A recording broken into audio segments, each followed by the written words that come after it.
नमो बुद्धाय। जय भीम। जय भारत।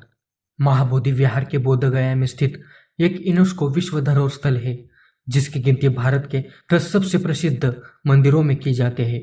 महाबोधि विहार एक बौद्ध विहार है, जिसे महान जागृति विहार भी कहा जाता है। बता दे, यह विहार जो उस स्थान को चिन्हित करता है जहां भगवान बुद्ध ने आत्मज्ञान प्राप्त किया था। विहार 4.8 हेक्टेयर के क्षेत्र में फैला है और 55 मीटर लंबा है। पवित्र बोधि वृक्ष विहार के बाएं ओर स्थित है और माना जाता है कि यह वास्तविक वृक्ष का प्रत्यक्ष वंशज है, जिसके नीचे बैठकर भगवान गौतम बुद्ध ने ध्यान किया था और आत्मज्ञान प्राप्त किया था। आप इस प्रसिद्ध बौद्ध विहार की यात्रा को प्लान कर रहे हैं या फिर इसके बारे में और अधिक जानने के लिए उत्सुक हैं, तो आप ये वीडियो पूरा देखिए। महाबोधि विहार की निर्माण स्पष्ट तिथि अज्ञात है, लेकिन यह विहार लगभग 2000 वर्षों से बौद्धों के लिए एक प्रमुख तीर्थ स्थल है। यह सबसे प्राचीन बौद्ध विहारों में से एक है। इस विहार में अशोक के काल के कुछ शिलालेख भी मौजूद है, जो 232 ईसा पूर्व के हैं। विहार की मूल संरचना मजबूत नहीं थी, क्योंकि यह ज्यादातर ईंटों से बनी हुई थी, जो पत्थर की तुलना में बहुत कम टिकाऊ होता है, जिनमें से कुछ 7वीं शताब्दी ईस्वी या शायद कुछ उससे भी पहले, जबकि अंतिम बार 19वीं शताब्दी के बाद किया गया था। बता दे, महाबोधि विहार बौद्ध धर्म के लोगों के लिए बेहद महत्वपूर्ण स्थान रखता है।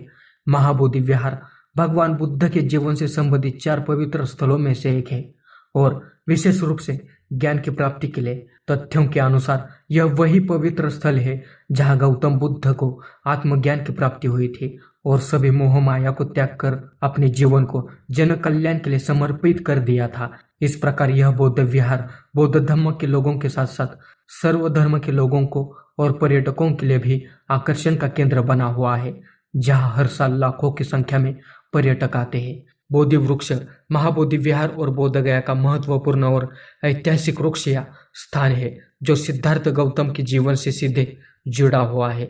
युवा राजकुमार सिद्धार्थ गौतम ने दुनिया के कष्टों को देखा और इसे सहन नहीं कर सके।